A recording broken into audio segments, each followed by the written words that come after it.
All right, welcome to Wealth Cartel, where hindsight's a motherfucker. Our mission is to stop people saying, I wish I had a listen, and to help people capitalise on everyone else's mistakes before making them themselves. In summary, our tagline says it all: turn our hindsight into your foresight. So we're just a couple of lads from the west and the central coast who grew up without really any wealth around us and used it to motivate us to make something of ourselves. Along the way, mainly as we matured, we did a lot of things right, but more importantly, we made a lot of mistakes. A lot of mistakes that could have been avoided by not being know-it-alls and actually listening to what others had told us instead of thinking, no, not me. So my name's Akko. I'm a small business owner with a bunch of franchises called Picasso at the moment, with large plans of building a large business portfolio. I'm Kingy. I'm a financial advisor looking to break the mold on what good advice should look like and start teaching people how to enjoy life to the fullest while also planning for tomorrow out of my business, 3 Kings Wealth Management. We good? Yep. Hey guys, so I don't know. I'll cut it. Just start. Okay. I found laughing. We have to do this. Imagine we being get this for free if we do this. being on live TV. we have to shout them out. So we're down here at Bella Vista Hotel, guys. Bella Vista Hotel has got a podcast room set up here for everyone to use. It's a great spot, good little setup for us. Nice little backdrop as well, if anyone's seen the backdrop. So yeah, if it looks familiar to you guys, this is Bella Vista Hotel. Get down. Get down here. It's got great food, great drinks, great cocktails, a good little atmosphere, not just for the podcast. They come down for the podcast or come down for a feed and check the guys out. Thanks for supporting us. Thanks, guys. Enjoy the episode. All right, welcome to Wealth Cartel, episode 9 today with our guest today is Meer, Awny. Meer is the owner of Ethos Performance, which is the home of numerous professional fighters, world champions and striving fighters and athletes alike. Meer is more than just a PT, he's a mindset coach in his own right, as well as someone who is well known for having the hard conversations, like he does with Dan every day, in keeping people accountable for their actions. One thing we do know with names like Arlene Blencowe, George Kambosos, Tuivasa, Tyson, Pedro, and our other guest, Charles Joyner, this bloke's got all the best wanting to work with him. Welcome to the podcast, Meer. How are you? Thanks for having me. I'm good. How are you guys? We're well, mate. We're well. I'm sore from training. What training? Sore. His jaw. Doing my own stuff. His fingers texting back saying you can't make it. Nah, I didn't text back today. I was waiting on yours, so yeah, I'm going to get in trouble. So. Did he tell you, like, I signed up for my gym as well before he went to you? That lasted 3 days. We had 3 great sessions. Wow, that's more than I had. I was there and you weren't there. That was what was happening. Okay. I was waiting for you to leave. I was showing up at 1 o'clock and no one was there. I was like, why is it? I made it. It's closed. I thought by day 2, I thought, this is good, he's going well. And then day 4, can't make it. I thought, it started. We're not going to even go into the excuses. We're going to get back to it at some stage. So this podcast is not about me. Bro, we're here for you when you need it, alright? We're here for you when you need it. So, Meer, we've just we've done a little intro of you, but let's kick off with you introing yourself first. It is about you today. Tell us about who you are, where you're from, where you grew up, and what it was like, and we'll move on from there. So we'll go way back. Wherever you want to start. Okay. I was born in Kurdistan, so I came here when I was 4 years old. My family came here as migrants to flee the war that Saddam Hussein was imposing on the Kurdish people. So we came here. I grew up in Auburn, Granville. I went to school in Auburn. Went to school in Parramatta. So, by Sydney terms, I'm a Westie. Catholic school? Or? I went to Arthur Phillip initially in Parramatta. That was a public school. I got into a lot of trouble, hanging out with the wrong people. So then my parents moved houses, so we went to Greystanes. Then I finished years 10, 11 and 12 at St. Paul's Catholic College. Okay, and Kurdish is Catholic? No, Kurdish is, if you go back long enough, it's an ancient, like Yazidism. Which is, what's Look, it's not, the history, or is it? no, it's not. It's pre-Arab civilization and pre-Islamic civilization. Okay. But if we go back, historically, as far as you want with Kurds, it's a long conversation. It's like, Babylonian times. And is Kurdish similar to Turkish? No, very, very different. Those are long-time warriors. Yeah, very, very different. Yeah, so I speak Kurdish, completely different language. It's a completely different language. Yeah, definitely. Yeah, completely different language. We have our own food, customs, dances, our own practices, beliefs, etc. Is it? Because it's not it's not a common thing to hear. I remember I said to you, I knew of Kurdish people because I had a mate at school, but he's the only other person I've met in my entire life. It's been a common thing that I've had to deal with, I guess, growing up, and it's something that I've learned to accept, and I kind of look at it as a nice thing when I can introduce myself to someone who's never met a Kurdish person. But it is also hard because we are the world's largest minority, And while you see all this, really? Yeah, Right. 60 million worldwide. Yeah, 60 million. 60 million worldwide. So and they were the nation putting it to ISIL. Yeah, well, that's good because it's a crazy conversation to have because, I mean, 12 degrees of separation, especially when you do what we do and you meet so many people, it's nuts to not have met someone of a certain background. Like, it's fucking crazy. I had this conversation a lot because obviously when we had the whole Black Lives Matter come up on social media and, there's oppression happening worldwide and there's ignorance from people worldwide about so many other racial groups that are getting oppressed and that have been assimilated into other cultures. You've got Aboriginals and all they focus on one and they disregard the others. Yeah, because it's easy to market, right? It looks good on social media. Meanwhile, in parts of Syria, 10,000 Kurds have died from October 2019 until now, but no one knows about it because it's not sexy on the news. So let's go back to about me. I'm Kurdish background. I speak Kurdish as my first language. Once I finished school, I went to university. I studied sports science at University of Sydney. When I finished, I realised I wanted to take some time away, so I backpacked for a year and went all over Latin America with my best friend. We visited 15 countries, went to the World Cup, and that was definitely one of the catalyst / life-changing experiences that I had, which is something that I always encourage young people to take on board, which is travel and see different cultures and meet different people, because ultimately your ability to make change through communication with another person can therefore drive their behaviors moving forward. It's a lot easier to gain trust and affect someone's behavior if you can find a point to relate to with that person. So, in my case, for example, traveling to Latin America, I learned so many things about so many different cultures. I don't know if I would have learned the same thing as you.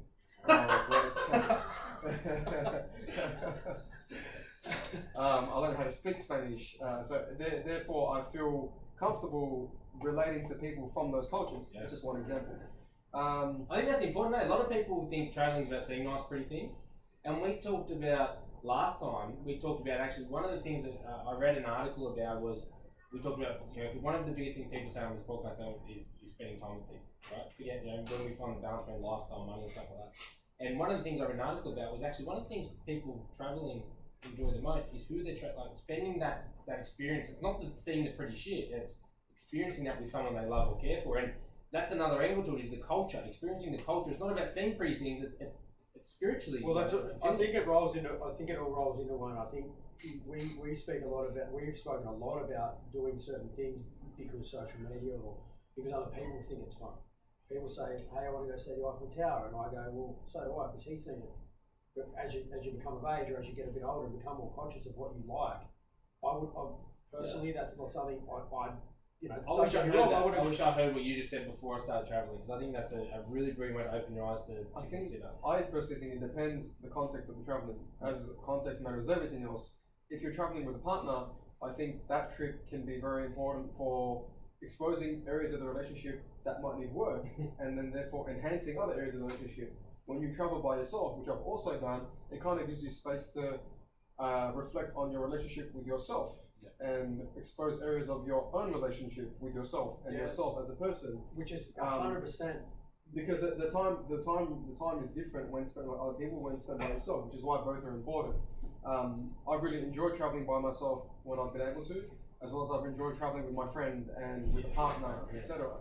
When you see what you're talking about too is coming from a place of you've put all these things into perspective and you understand the difference in what you did each time you travel. A lot of people don't. A lot of people don't look back and go, wow, this is what I gained from that. They look back and go, I travelled and I posted 4 photos on Instagram and everyone saw me standing at the Eiffel Tower. I'm cool. And I got 30 likes. Perfect. Yeah, and I feel like society today, there's not consciousness. It keeps coming up. Consciousness about what you learn from these. The word is like reflection. Not many people are aware of the ability to reflect on something that's happened even just the moment before. Yeah. Whether it's what you did when you woke up or what you did the day before or things that you've done in the last year or reflecting on an event in your life and analysing how you can learn from that event. Good and bad things. I think it's important to know that one thing I learned is it's never too late to reflect on a point either. Like, it's better to reflect on something late than not at all. A a lot of people will let something pass and go, oh, I should move on, and they just forget about it. But you can learn. I had a period last year where I went through some troubles, and I literally sat in my car and I filmed myself for 30 minutes, talking to myself like a fucking psychologist, and it sounds mad, but I talked to myself about all these things where I was having hard trouble. Yeah, no, about how I'd had troubles before and how I got through them, what they were, what the keys. And I literally sat there and I felt like a spastic doing it, but I did it, and I sat back and watched back, and it was one of the best things I've done. I reflected on all these things that I'd passed on in my journey that I've gotten through, and I didn't realise why I'd gotten through, and I sat and did it. And it's something I do as a your morning gratitude and all that stuff. You know, word of affirmation. I do it more commonly now. Yeah. But do you do morning gratitude? What was that thing that we spoke to Moz about? Like, affirmations. Yeah, where she affirmations. She writes these things down. That's the one. She writes these things down, and they're not true yet. But it's the foreseeable future. It's what she believes and where she. It's a vision board. It's like a vision board. Yeah. She'll write. You know, for instance, I can't remember exactly what she said, but she'll write, I'll say CEO of Marvel doesn't exist, not real. Yeah. She'll write it down. Yeah. Because of certain things she's learned previously and just being able to say things and how much words actually mean. Yeah, it's all the law of attraction stuff. I think there's obviously the whole manifestation thing. A lot of people have their own thoughts about that, as in there's only so much you can say until you actually do something about what you're saying, which is what I agree with. In that that's you fucking good. You put it on paper. Don't just keep putting it on paper and waiting for it to happen. You need to then take the necessary steps to make it happen. Do a to-do list of what to-do list you need to do. Well, you need to break things down into actionable steps, which then inject into more actionable steps, which then creates. Execution is all that matters. That's the the problem. You can have all the information in the world. Because Meer is the epitome of what we interview. This is going to be long. Because honestly, like everything, like just from speaking to you previously too, I'm aware, I know. You're only making it longer by saying something. Based off of your mindset, that you're pretty much who we want to interview, because you're so aware of what goes on in your life daily, of the changes you've made, the things you've sacrificed, or the things you haven't, or the things you needed to learn by. Yep. Which is sort of the people we want to interview, because we want, don't get me wrong, not everyone's as aware or as conscious of what's going on in their life, but we interviewed Steve Menzies. He was able to go back on a dime and tell us exactly where his life changed, or what, certain things he'd done or procedures he's taken to become successful. He knew 3 or 4 things in his life that made him successful. Yeah, the catalyst moments, right? Or moments of impact. And we all have them, given that we're aware, we reflect on what those moments could have been. Cool. All right, so keep telling us a bit more about you got to the uni stage. Yeah. I guess we go from there into the transition where you are now and that kind of stuff. So once I came back from my travels overseas, I just started working like I had been previously as a personal trainer in a commercial gym. And I was, as always, passionate about the sporting industry, or the strength and conditioning industry. I started doing some volunteer work at an institute of sport, and I was more interested in doing work with combat athletes just because that was my most recent athletic history myself. But I wasn't really able to find a place in Sydney where I could, plant some seeds and learn from people. It just didn't really exist, the place that I was looking for. So what I did is at a conference, just networked like you should. Then I went and spent some time overseas and established some really strong relationships. One being with one of my biggest mentors, who is Lauren Landau, who owns Owner of Performance in Denver, Colorado. So I did like a internship/mentorship with him for about 8 weeks over there. And that was definitely, without a doubt, like you just said with Steve Menzies, Dan, that was one of the catalyst moments for me, that I learned a lot of things about business, about what I wanted to do. There was a lot of clarity that was just there for me in terms of lessons. When I came back, I started working with some boxers that I was training with, just at PCYC, because I was competing at that time myself. And boxing? Yeah, amateur boxing. You were competing? Yeah, as a boxer? Yeah. Okay. So I started working with some amateur boxers, and look, I just started, to be honest, working for free, traveling hours to work with like 1 or 2 athletes. I remember I gave a presentation to a group of fighters down south. Ended up working with 2 of them. One is still with me till now. We had this chat actually last week, saying how cool it is that he's been able to see the progression since then. He's one of my athletes now. I love that. That's great. Yeah. And how long ago was that? That was 3 years ago, just over 3 years ago. Yeah. I got the same. So I've had clients financially. So when I was 5 years ago, starting, all I was doing was budgets, and now I'm doing a complete investment portfolio. Exactly, and I guess they believed in you because they knew what value you wanted for them. Did you learn that from the Zig Ziglar? Did you read a lot of Zig Ziglar? No, you didn't. No. That's just the Zig Ziglar has a thing about his passions, and he said just do whatever you need to do. Like he used to, at the start of his career, he used to drive 4 hours. You just literally just sound like the fighter Zig Ziglar. He'd drive 4 hours, speak to three people. Yeah, I think it's and he became one of the greatest speakers. Is it Cal Newport's book, Be So Good They Can't Ignore You, right? Yeah. And he says passion, like to tell someone to follow your passion is probably not the best advice. Yeah. Because a lot of people don't know what their passions are because they're not good at anything yet. I knew what I sort of enjoyed and who I kind of wanted to work with. I had a brief moment of, okay, this is what I want. I think I want to do this. And the more I did it, the more I put myself out there and, sacrifice things, the better I got at that. And the better I got at it, I started working with more of the people that I wanted to work with. So then now if you tell me what my passion is, it's clear cut. I have no doubt about answering that question. But I took work to get there. Exactly. I further identified my passion by getting better at what I do. Yeah. And now, as I continue to get better at what I do, I feel even more passionate. That's really important. It's hard to be passionate about something you hate. You don't even know. It's hard to be passionate about something. Yeah. Like if you go play footy and you're a dad, you can still be a passionate supporter, but it's very hard to be a passionate player. Yeah, because you're not good at it. If you're good at something, it's very. I'm pretty shit at golf. I'm pretty average at golf. You're still but if you. Yeah, that you know what, me too. That's it. But in terms of a career, you wouldn't go and put all of your time now into playing golf because as a passion, you'll play golf as This is the difference. You enjoy golf on a social level, and it gives you what you need because you've managed your expectations about what golf does for you. I'm pretty sure if you now went and spent 6 days a week with a golf coach, learning how to swing and going and getting balls, you'd be like, oh man, I don't want to. And I talk to my clients about stuff. It's really important that people get. If you got paid, I don't know, definitely do that. You'd lose the joy. Because the joy of me, the joy. You have to go to win to swing a fucking golf club. I don't know, bro. I've played 2 rounds in a row. I'm fucked. But I say this to my clients, like passion. People, all you Gary Vee, so there's a lot of stuff out there. Go find your passion. People get really caught up in it, but you do have to find something you're good at first. Because at the end of the day, for some people, your passion may not be monetizable. It may not be. Your passion, say for example, the most classic one, your passion may be traveling, right?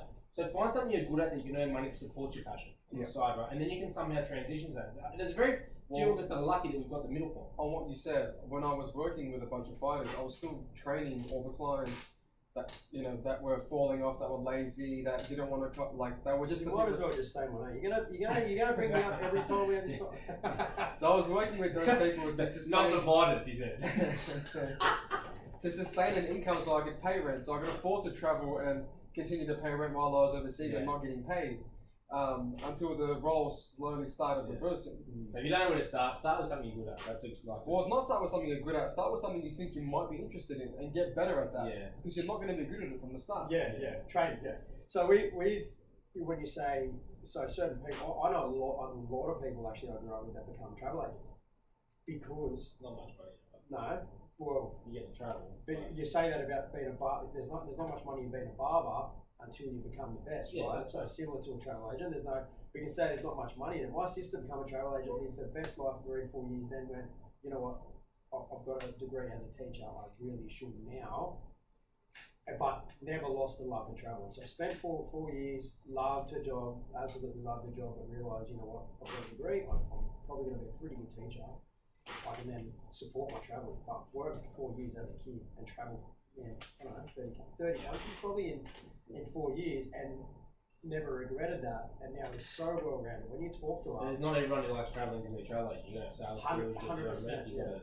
So, but see, with them, you have a chat to her now. She very similar to yourself, actually quite conscious of what she's done to achieve where she's at. When you actually talk to her, she's so well-rounded culturally. She understands. There's just not a racist bone in her body. There's not a part of her that ever looks at anyone different. Everyone's exactly the same person. And she, I believe, she grew up in Blacktown, no different to most any other people, but put herself on went out and made herself become this person. And I'm like, I admire her for it because I couldn't have done what she did. The travel she did and the amount, she got robbed too. She went overseas and got robbed and bags and that. Never had any ill will to her. I just come back and went, oh, that's what it is, pretty like to me. I sort of she was my younger sister, but I admired her because there's no what I can do that. No way. You would cry when you got robbed, eh? I would do that wrong. All right, so that happened there, and then this is now we're into the sort of later transition into what. Yeah. So I started growing a big enough group of fighters where I needed some more space, and I started subleasing at the front of a CrossFit gym for the last. Well, until I had this is where you just moved from? Which is an interesting story, but I was there for about a year and a half, and that was good because in terms of business talk, my overheads were really low, and I could take risks and grow the team. When COVID happened, by that point I had two people that I was interested in bringing on board in terms of working with the business. One was already working with the business. And I had a falling out with the person who was the owner of that gym, in that he pretty much gave me the news where he said, I don't want you to come back when COVID's done, whenever it is done. And it's funny because I was already looking at places because I felt like the time had come for me to move on to something that this was always my dream. And, I was patient on when I took that step. And there'll be a hindsight lesson, especially with money that I lost, for when I did have a little venture for a small home gym, and then I realized that was not going to work and lost like $12,000 as a 22-year-old. But yeah, so when he told me that was happening, I took it as a blessing, honestly, because what it did for me is it gave me no other option. I had enough of a team where I couldn't really approach a commercial gym and say, I'd just like to work here as a trainer or a coach and have 30 people. So I thought it was time, and let's just do it. Let's get my own facility. And from that grew something that I love so much. Like, I'm so proud of the facility we have now. The memberships have increased. Like, our community has grown so much. The place is awesome. There's some very familiar faces in there, man, when you walk in. I don't know. Yeah, my mate, my school friend, Mikey Bartool. Yeah. So I grew up with Mikey and his brother. So I actually seen. Mikey's my guy. I love him. I was at his gender reveal too. Yeah. I seen a post the other day too from. His last name was Matty Young. Matty Ian. His brother is a mate of mine. Oh, okay. And I was like, and I knew Matty fought, but I didn't know. I actually had a look at him. Matty's 19. He's a gun as well. Smacking people, eh? Man, he's so talented. And it's not the talent aside. He's just such a interesting 19-year-old kid, really. Like he spends his time so wisely. He looks after himself. When I initially assessed him, I was so impressed by the way he was answering things. And he might even end up listening to this podcast, but I told him that as well. Like, he does so many things well. Whereas as a coach, I'm just thinking, man, I want to nurture this and make sure he just has all the right pathways lined up for him. I didn't realise he was that young. That's yeah, he's had a few fights too. Definitely, yeah, he has. Fought out a 4-4. 4-4. He started as a kickboxer. I think he's had some amateur boxing fights. He's had 4 amateur MMA fights now. And when I asked him what's the dream, he so confidently answered that he wants to be the UFC champion by a specific age, where you could tell that he's thought about this a lot, and he tells himself these things a lot. Visualize, not just his brother is a good dude too, like a real good dude, and can throw. Yeah. Like actually just like puts him together. So that's where we are now. So you're another classic example of someone who made COVID work for you, not against you. You could have closed up shop very easily. 100%. As soon as COVID happened, I had everyone on online programs. I was paying for leased equipment and giving it to my athletes and my members for free. I reduced all their memberships. We had an awesome support response from the community, from our team, and we just started creating a lot of hype around the space once I had signed the lease.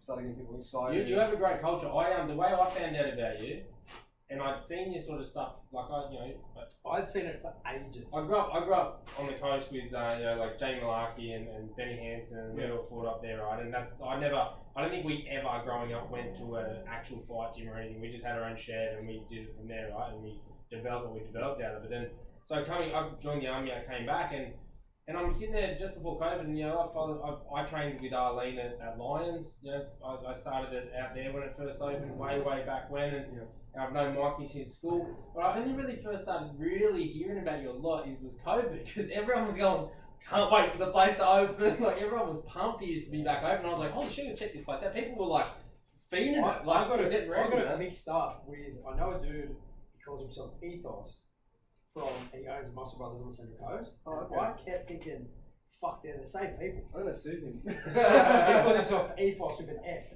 Oh, okay. So he's alright. Because I've got the trademark. I'll sue him. So his nickname is he's Muscle Brothers, Central Tukli or whatever it is, but his Instagram name is. If he's Muscle Brothers, he's cool. Yeah. No. Because I wear the red trackies, the Muscle Brothers trackies. The red ones. I used to get them mixed up, but I kept seeing this Ethos Performance, and I kept seeing, like, at first it was Tyson. I followed Tyson pretty closely at the time, and it was just him with a tag of Ethos, and he was just always fucked. Like, literally every time he posted something of yours, he was wrecked. I thought you were only rehab because after Lions closed down, because it was Tyson, Mikey, Arlene, all the Lions, and then when the Lions closed down, I didn't really follow like where they went to because I moved in up. And then the next time I saw was Ethos was with Tyson rehabbing his knee. I thought you guys were just a rehab place. And then, I was working with Tyson way before his knee. That was the first time I saw the thing, and then because I think they used to put up videos. But then the next time when I really revisited was when I think Mike was the first one to be like, I need Ethos, like I need to reopen. And everyone during COVID, I'm like, what's this place? I was like, That's a mad way. It's such a good thing to see we all have our own brands, and to have someone, we were saying, we had people knocking our door down. Like, when is Pinot starts opening again? Yeah. And I was like, man, if I knew that. Like, but it's what it kept me going. Like, I'm similar to you. I worked for free. Yeah. 3 months. I had everything shut. We had Ryan and I were talking because it was so hard. Like, for him, it would have been impossible because no one's like, it's so unsure of what's going on. He's trying to give people financial advice in the worst thing that's ever happened in the world. it was the best 3 months of my business. Yeah, you know what I mean. It was honestly the best time. We did similar to you. We gave free content because we were like, you know, well, how do we level up? We launched like 2 ebooks. We had never done ebooks before. So one of the coaches that works with us now, his name's Matty. You know Matty. Matty's good. Yeah. He's Matty. not full time yet. Matty, what's happening, Matty? Hey, when are you coming on full time? He was That's why I didn't come back. he'd be at my house and we'd just be doing ebooks and I was just giving out free content, putting things together. And then That's the difference when you have a passion, man. me, Jordan, and Matty would be at the gym filming content, putting YouTube libraries together, and like just doing everything we could. And what the positive of that is now we have a fully operating online coaching platform. Yeah. So I've got like 4 new online athletes that I work with from Brisbane and Melbourne. Which you didn't have before. You never thought of before. Well, no, I had to, but it was a much more tedious process. Now it's like, here's your template, you click a link explains everything, there's videos embedded into the program, you just click a link. It's actually, we got forced. We were like, well, you had to. We're not making any money You had to at adapt. all. We need to just go. So we were actually, everyone that was, any studio that was selected or that put their hand up to run these live classes on Facebook, we would pay the wages out of our pocket. Yeah. We would not take any money. We would sell these art boxes, but they were completely, you didn't have to buy them. They weren't compulsory. Like, you could just get a piece of paper and paint, follow along, we'll give it free on Facebook, right? And there are a lot of different people that are saying, why in this time would you give shit away for free? And I was like, why not? Yeah. Why? Like, and the 2 founders, I've got to give them props, man. They were literally like, and they didn't give anyone a choice. They were like, listen, we're not charging people for this. Blatantly, we're not. Like, you want to talk about leveling up, you want to talk about aligning with big brands, look what all the big brands do. Look at like massive brands. Like, look at people that are consultants. It's about aligning yourself with your passion, man. Like I had people, I couldn't believe the amount of PTs and stuff, like non-clients, like all my clients were PTs and stuff, rang straight away. I was like, boom. I was like, reduce your memberships. You know, some profit is better than no profit. And it came down to communication. Ring your client. Ask them whether they will support you or not. We did it on the day. Ask them what they can do. I had a Google sheet ready, like my staff put it together, we had it to everyone. I had a call from one of my athletes' mums, and she said, I'm so proud of how you've approached this because the other gyms haven't even spoken to us yet. We just went about, my passion is helping these people, and if I can't help them get through this period, I won't have them on the other side. You did. What did you do? How many months for free?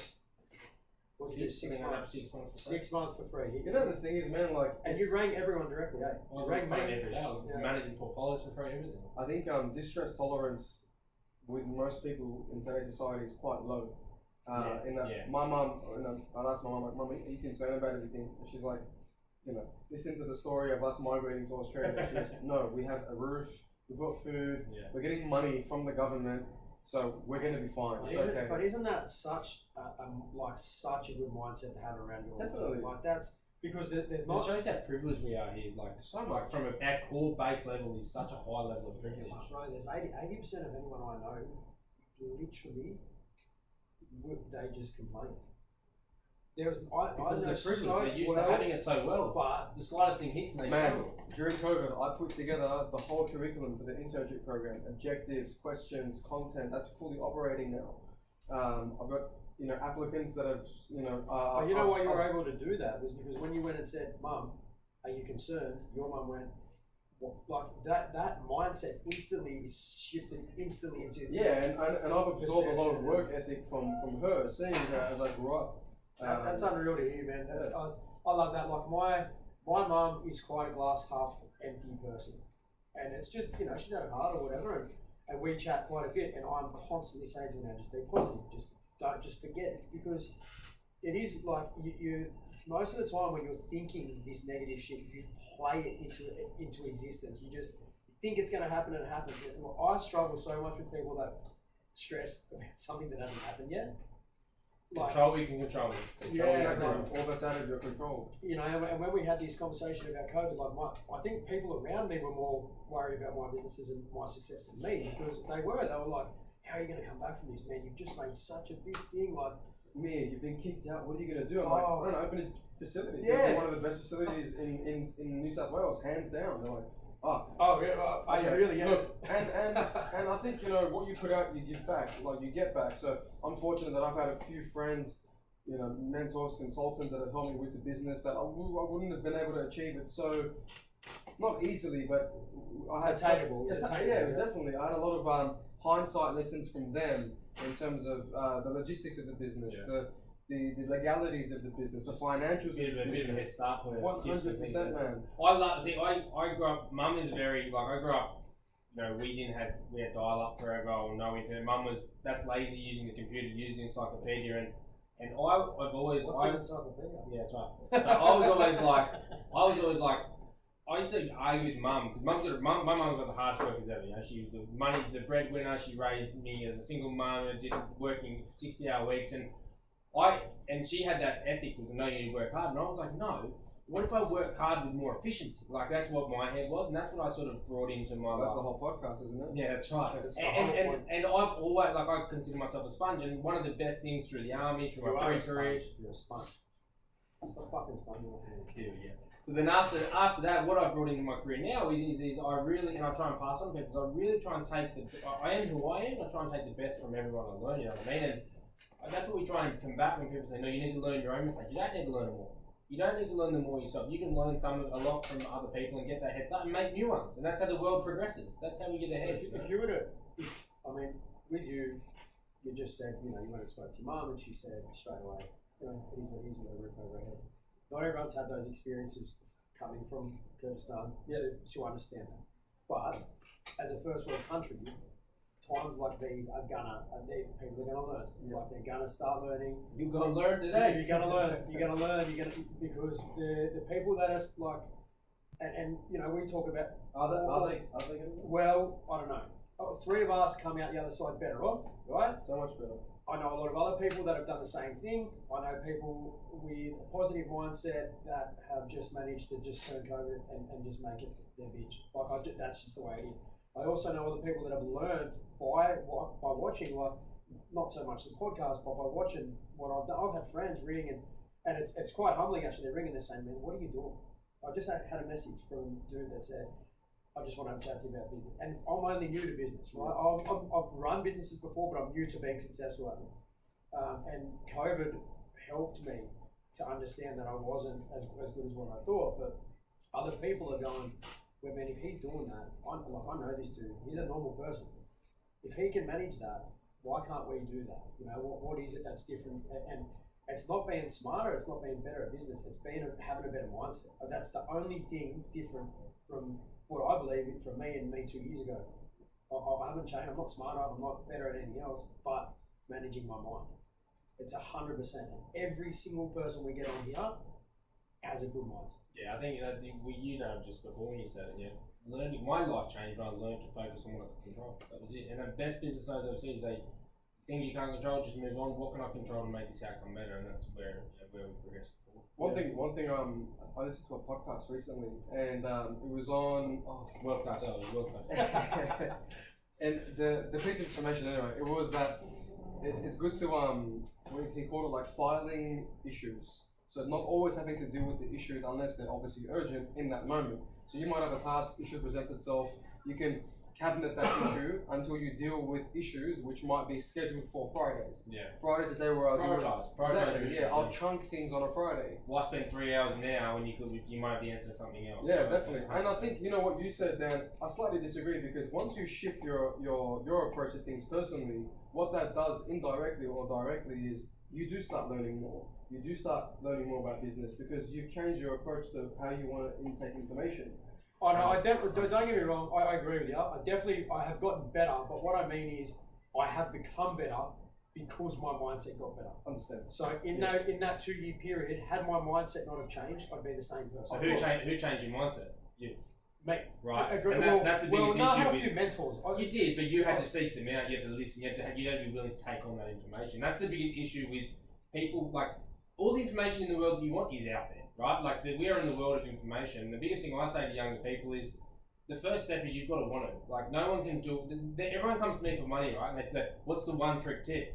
And when I say we need to do a budget, they go, no, fuck that, this shit. Let's go to a new guy. Yeah, let's not talk. You've got to be willing to take in the information. 100%. And I see that because I work with a lot of young athletes, young guys, young boys who I can relate to who grew up in Western Sydney and think they're cool because they hang out with these boys and this, that, and that's exactly what I'm saying.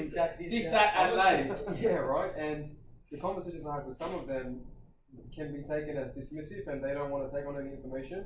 And then there are a few that kind of, you see that they're receptive to what you're saying. They're like, oh, okay, well, yeah, I want to do that. I want to be that person. And then you're like, okay, well, here's a bit of information. Yeah. They're like, oh, okay, well, I can see that you read a lot on your stories and that you spend your time differently. Could you have something that I can read? You're like, there it is. There's interest. This person wants to change. And so you facilitate that change. They've got to make it. They've got to execute. Exactly right. Yeah, whereas you get guys where you text them, the response is dismissive, like, oh yeah, all good, I'll be in. They're never in. Yeah. So. Dan looked at me when I said that. Fucking look at me. I can feel that. That's a jab. A little one. I mean, what this one of the show. One of the college jabs. What was the cartel triangle? The happiness, and the health, wealth, and lifestyle. What's the second one? Health. But I put up. No, man. Look, I agree, and I'm the first. The one thing I'm not doing anymore is making excuses. I know it's just laziness. So that's probably fair. Well, I think so, because before I would have made excuses, and it's blatantly not that anymore. It's just shit went wrong, and I was like, fuck this. One thing when you said balancing, Eric Cressy is very well known in our industry, and there was this podcast I listened to once where he spoke about the whole thing of balancing, right?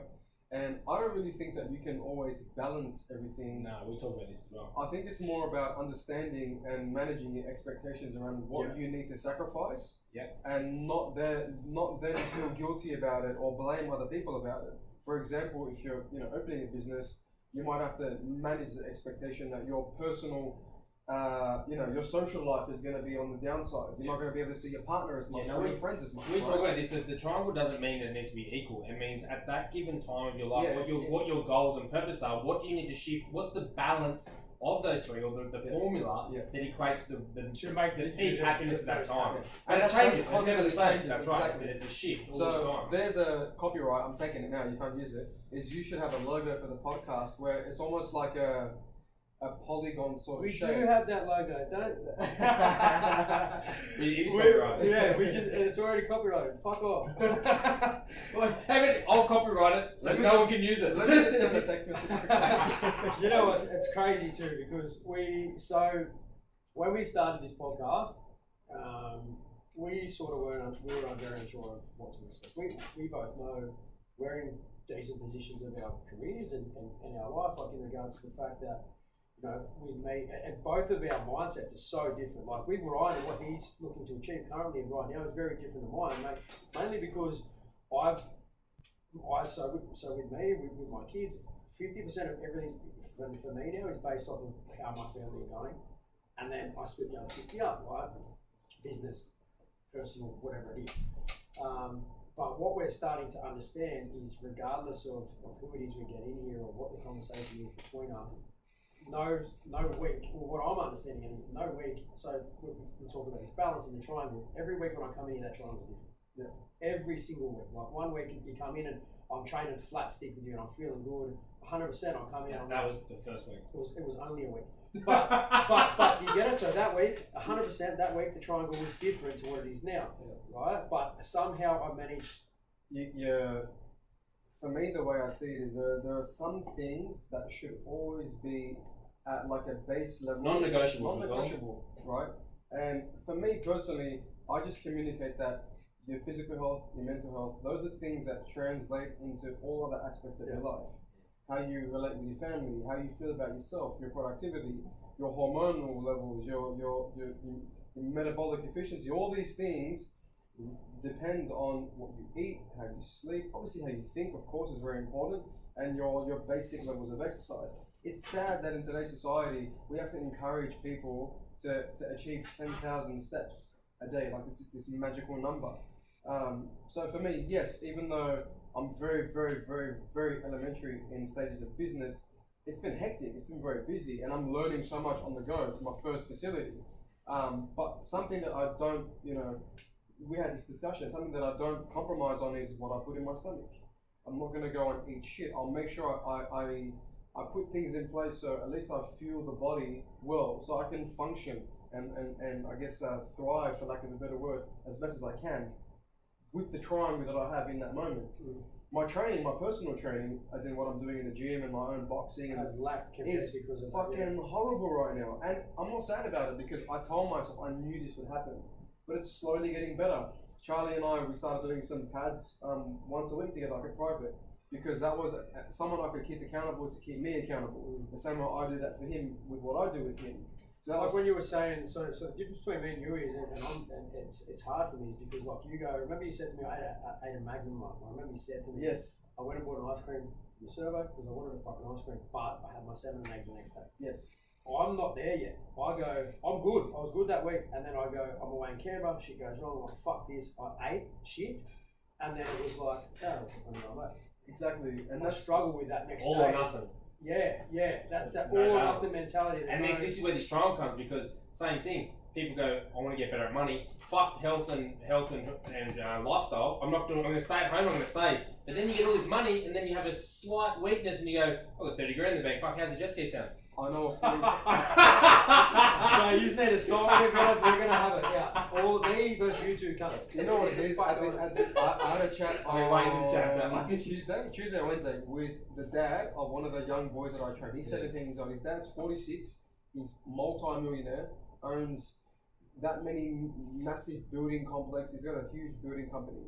And he said to me, I don't want my son to focus on training too much because at the end of the day, he'll realize as he gets older that fucking being like physical health and having abs isn't going to pay the bills.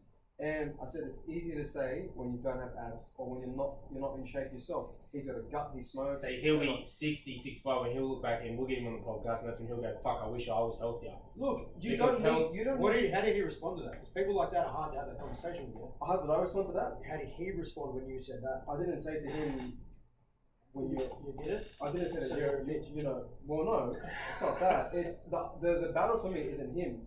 It's educating his son. It's educating his son against a belief that his father had. Like that's hard.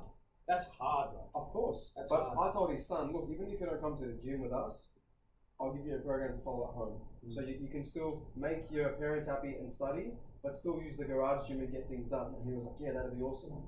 Because he seems interested in that for himself. See, I fucking hate that, because this is the whole shit where people have this cookie cutter approach. And that guy thinks, to him, money's made his life what it is, right? And there will be a point in that guy's life where his lack of health conscious decisions will affect him.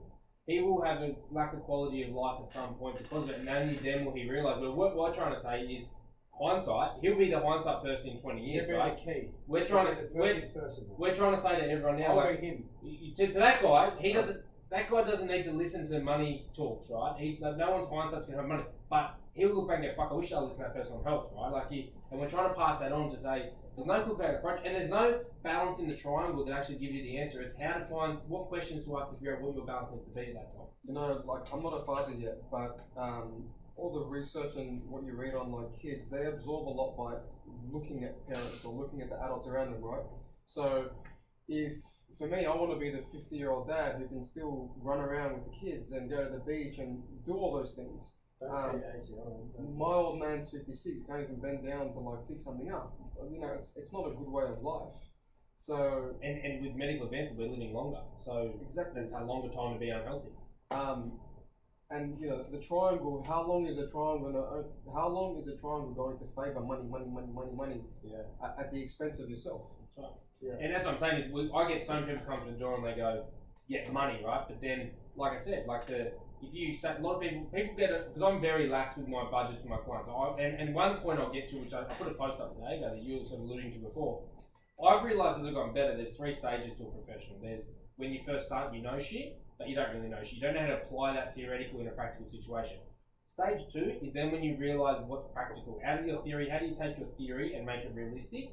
But you go, here's all the tools, it's on you to get off your ass and do it. What I started realising in the last 12 months is the best professionals, the top service, actually know how to make that person more likely than not executed. Because a great plan not executed is nowhere near as good as an average plan executed, right? Well, you're only a salesman. If you don't get them to execute it, you're no, not really. No. I'm saying, for most of my career, I've been the person that knows it all, but when the person doesn't follow the budget, I go, mate, I've given it all to you. And it is. Well, that's right. Well, that's like Dan. Dan is working with very good coaches in the gym. We've got a program there for him. We're there ready to help him. But at the end of the day, we can't force him. No, you can't. And there's always going to be that piece the of way you go about getting you back in is better than other places. Yes. The way you understand. Someone else will go against on you, and there is. There's always the onus. Someone else goes, bro. You paid the money up front. Unlucky. I'll give you an example, right? Yeah, but the thing is, we care about the people we work with. Yeah. That's why one of our words on our motto is commitment. Yeah. It's character. Yeah. It's culture, right? Like we want to facilitate people to be there. You know, I people that come in and go, oh, I had this conversation with someone last night. I said, look, right now you don't really seem like someone I want in this gym because you're very on and off, and you're taxing our resources. I'd prefer me and my team to give our resources to people who want to be here. So I said, either you're going to come in or stop coming in. Yeah. It's that simple. People go, oh, but bro, don't you want his money? I'm like, yeah, but at the expense of what? You replace that. But see, I'll give you an example. Like diet in the PT and nutrition space, there's a massive hole for this in the market, right? Because you'll get, you know, I wanted to watch it, but I've got one recently where I outline. I know all my PT, like I'm a qualified PT, and when I was in the military, like I was fit, everything. Just business, I let it lack, and now I do a bit of powerlifting. You know, I stopped boxing and I put on a lot of weight, right? But I know what to do. What I need is someone to be accountable, and what I need to learn is because all I know from a nutrition point of view is calorie deficit and all the basic shit.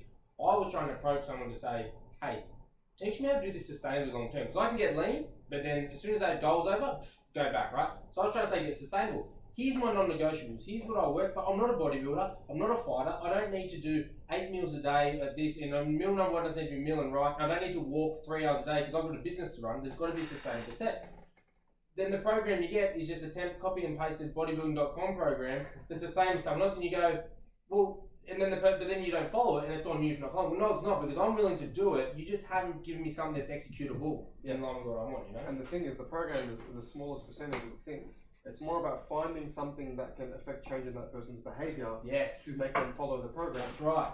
Because they can buy a program for $10 on an ebook and get great results if they follow the program. It's finding a way to make that person action something. That's right. and that's what, like with my budgets, I'm pretty relaxed. I let my clients spend. I do spending plans or savings plans because I can. And don't get me wrong, people, like I see accountants and stuff, and they go, "Oh, your client's spending a bit." No shit, because if I can maintain their happiness, they could die tomorrow. At least they're still having fun. But I can get them on the path. And then what happens? And I put a post up this yesterday with all my clients. At some point, once they're on the right path, they see it working, they create the good behaviours, they automatically within themselves realise they need to spend less on certain things because now they realise that doesn't make them happy. And that is the most powerful thing because now they'll have that for the rest of their life, not me saying, you can't have that. I said, you can have it until you realise you don't want it. And then that's what happens. And that's the ultimate level of service you provide. And I guess that's sort of what, apart from there, but that's probably what ethos is about, I think. I think it's really important to understand that. He keeps saying me, right? You know what he did to me? He's my financial advisor. You know what he did?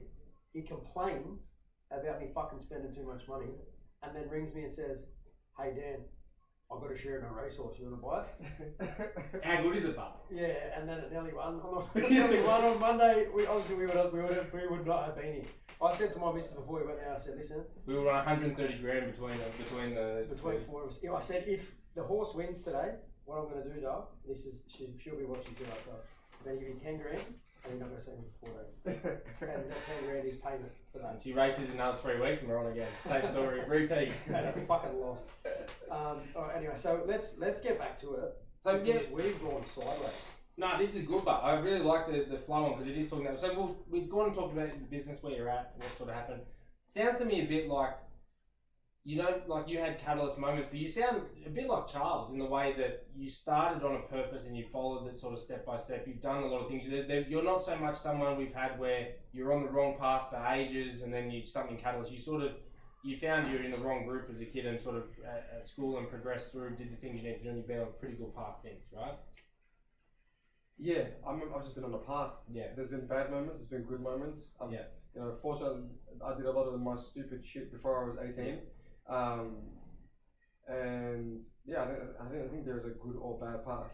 Cool. I've done a lot of the things that people would consider bad when I was overseas, which made me not want to do them when I was back in Australia. So, Dan's laughing because he knows I went to Cuba. So, you know, I'm 27, like, I like to have a good time, but I'm just very focused on what I want to achieve right now, and I'm very clear on what I want to achieve. I write these things down every day, same as you guys said earlier. You know, yes, I do my morning gratitude, my evening gratitude. I have lists, I chunk things, I have goals. I go back to them every day. I make sure we're on track with those goals. So when people see things on Instagram, which is essentially a picture that we choose to portray, people see the good parts of everything, right? Because that's what we show them. But they don't see all the small moments of effort. They don't see, you know, in your cases, how hard you guys work. They don't see that I'm at the gym from 4:30 a.m. until 9:30 p.m. most days of the week. But that's the reality. They just see people. I've had these conversations lately where I'm like, it's people I haven't seen, you know, 5 or 6 years. You're running to me like, bro, you're on cash now. What the fuck would you know I'm on cash? Well, because I'm fucking heavily in debt, is what I mean. You know what I mean? Like I got way more overheads than you. Yeah, I do. Yeah, I got to pay a shitload of money back monthly. But if I had sorry to interrupt you. One of my friends from high school messaged me on Instagram. He goes, "Fuck, bro, you must be killing it. You got yourself a new car." I was like, "Do you know?" Yeah, do you know how much debt I'm in for that car? Like, so it and to be fair, it annoyed me to start with. I was like, man, not because I couldn't give I'll tell people my numbers. I don't care because me too. I bust my ass, right? And if I got cash, unlucky. But to portray that because you see that I have a name of a business that I own. Yeah. The biggest fallacy, man. 90% of businesses are just underwater in debt, and not but people have got a business killing it. Yeah. The amount of people come through my door that are living on debt, and people think they're for 5 years. They're one bad decision away from going under. Yeah, for 5 years as a plasterer, I did not know where the next dollar come from, and I ran a business, and everyone thought Dan's run. And don't get me wrong, but at the end of that, had I not been ripped off, the amount of money I was ripped off, I would have had money. Yeah. But for the 5 years, I was the same. If anything, I earned less than the people I paid. I paid myself less of a wage than my staff. Yeah. Right now, I get a wage because I work within my business. But previous asset is the business, right? But previous to that wage, previous to myself being able to work in that business, there was a conversation between myself and my business partners where we did not touch a single cent for 2 years. Yeah. So yeah, I'm cashed. I got no money. You know what I mean? People don't understand the sacrifices you make to be successful. Yeah, I get the opposite. And the risks, right? Yeah, the risk versus reward. Yeah. Bigger risk, bigger reward. People are like, oh man, you own your own gym, it must be so good. I'm like, well, look, yes, it's very young as a business. I'm like, you go do it. You go sign the paper, and then see the rent, your lease. I say that to my mum. She goes, oh, you're doing so well, son, congrats. You know, like she's having a laugh, and she goes to me, when are you going to get me that new car? I go, come do what I do for a day. Yeah. My consultant for the business, he's a friend of mine. I won't say his name. He's a very like fucking straight up person. Man. He doesn't beat around the bush, and he'd always say things like, go do it. Like, if it's easy, go do it, please. By all means, go do it. Like, have fun. Have fun. If you think it's all fucking fancy, it's like, have the amount of emails I need to answer when I wake up. Look how often my phone rings. I have 8 hours of screen time because you have to answer phone calls every day. And that's the reality of it, right? If I'm under 8 hours, if my average is under 8 hours, I'm stoked. And obviously every business dynamic is different, right? But I went it's like the life of a professional athlete. People are like, oh, Arlene's fucking got cyborg. It's so cool. It's like, do you know what she's done to say I can take 8 weeks off work for this fight camp? Yes. Do you know she's a mother full time? You know she's about to do stuff. Trains full time, fights full time. Yeah. It's crazy. So she's a massive influence on me. Yeah. I tell her all the time, like, you have no idea how many people you affect changing every day. When I took my wife to meet Arlene, we went out to dinner at Pantheon, and B had never met Arlene. So Arlene and I had meetings and conversations based around the sponsorship. My wife was like, what are we doing? Sponsoring someone? But I was sold. I was like, I'm sponsoring her, regardless. So I couldn't sponsor her through Picasso because, and fair enough, the brand or the founders of the brand didn't find a fighter fitted the brand, basically, for who our market is. And we sponsored her, we sponsor her through my wife's business, but that business is at a lot, like, it doesn't earn money at the moment, it's in its building stages. So we pretty much sponsor her personally because we believe in her. And to me, it was something I committed. I was like, I'm not going to pull out for something like that. But the main reason is because every time I speak to Arlene, I'm good for a month, I'm ready to go. Like, she doesn't even need to say anything or mean to say anything or whatever. We have that conversation, and then for a month, in my mind, I'm like, fuck, if she can do it, I'll have a go, stop in it. Or a week. 4 days. Is that why? Is that why you haven't been? Arlene's gone, you've got no choice. She already